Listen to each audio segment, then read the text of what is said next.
Hey everybody, welcome to the Auditory Vinyl. I'm Doug.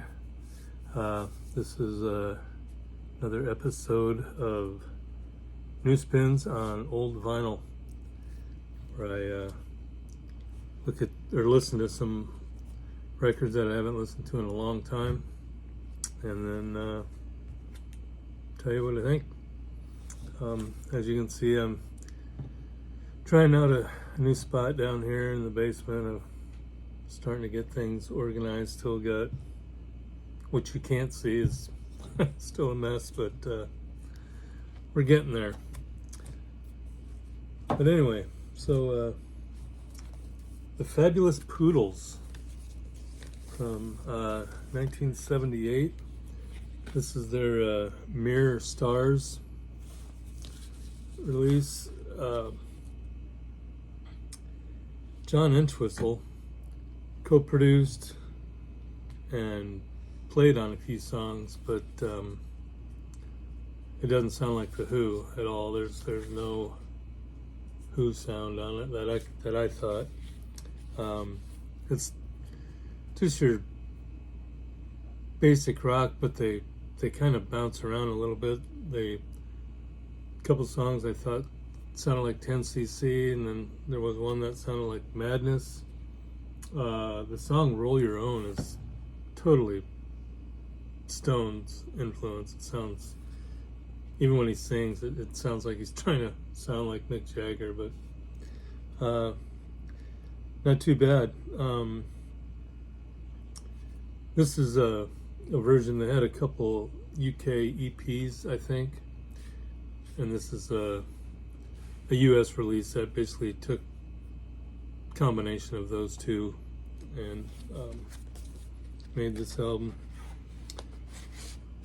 It reached number 61 on the Billboard 200. It's on the Epic. Bobby Valentino is on here, plays violin and mandolin. He ended up going on and doing a little bit with Tom Petty. Then the other guy.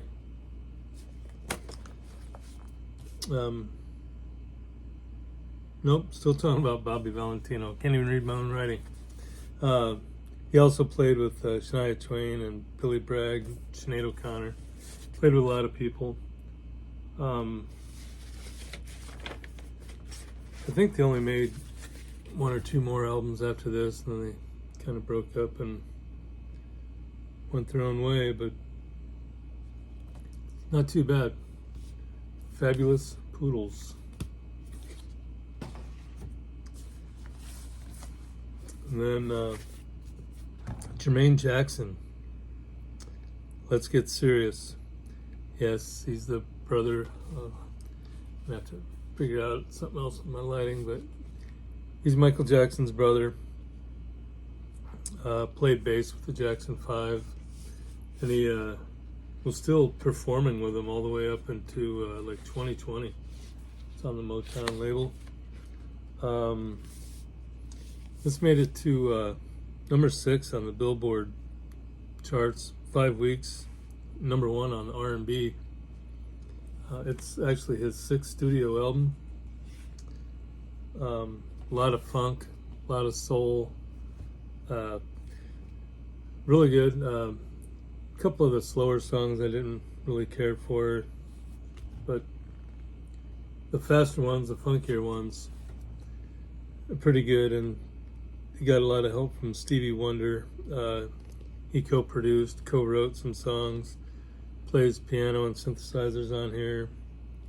Jermaine Jackson also plays bass and keyboards. And he had some help from some pretty popular guys, and I know I'm going to kill this guy's last name, but Greg Philliganes, he's played with tons of people. Everybody from David Gilmour to Willie Nelson. He plays keyboards. And Joe Sample's also on here, and he's played with tons of people too, like Eric Clapton and Joni Mitchell. But yeah, it's pretty good. It was actually in my when I used to do record shows. I had it in a couple of those boxes, but it never sold, so kind of glad that it didn't now. So glad to have it. Liz Meyer, country bluegrass. This is Once a Day from 1982. And as you can see, it's from a radio station here in Iowa, KUNI, from University of Northern Iowa. She actually in the Washington, D.C. area playing a lot. I got that upside down. Adelphi Records is the label. She was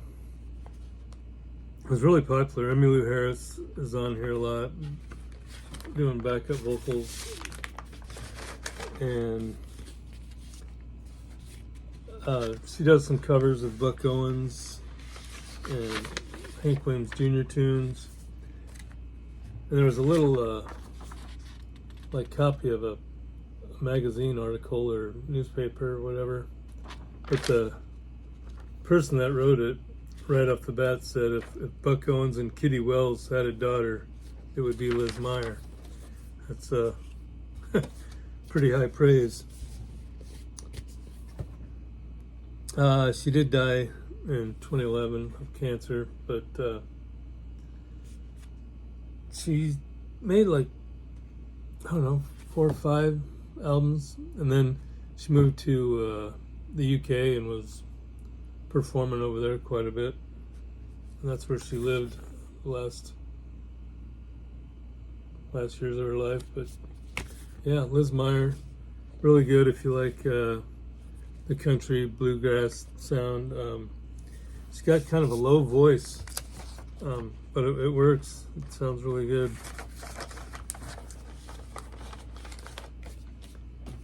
And then a CD, Loudmouth. Yeah, I'm gonna have to figure out something with that lighting, but there's the actual disc. These guys, a couple of them are from out of Illinois, and then they teamed up with a couple other guys from California. This came out in '92. It's their only LP. They had a couple EPs before this, and a couple of their songs are on some video games, I think on PlayStation games. But it's hard rock, alternative, kind of your grungy, a lot of heavy guitars, and just got that grunge voice, like all the grunge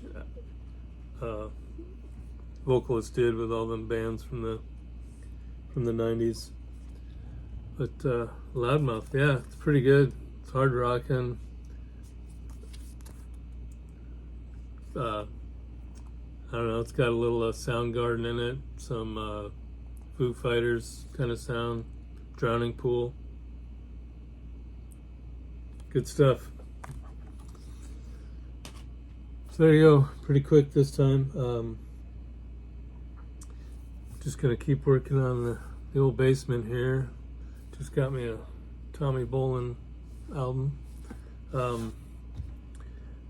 Yeah, not much else to tell you. There was something, but I forgot what I was going to say. Lost my train of thought. Anyway, I see the camera's wiggling, so I'm going to have to figure out something there too. Have yourself a great rest of your weekend and enjoy the music.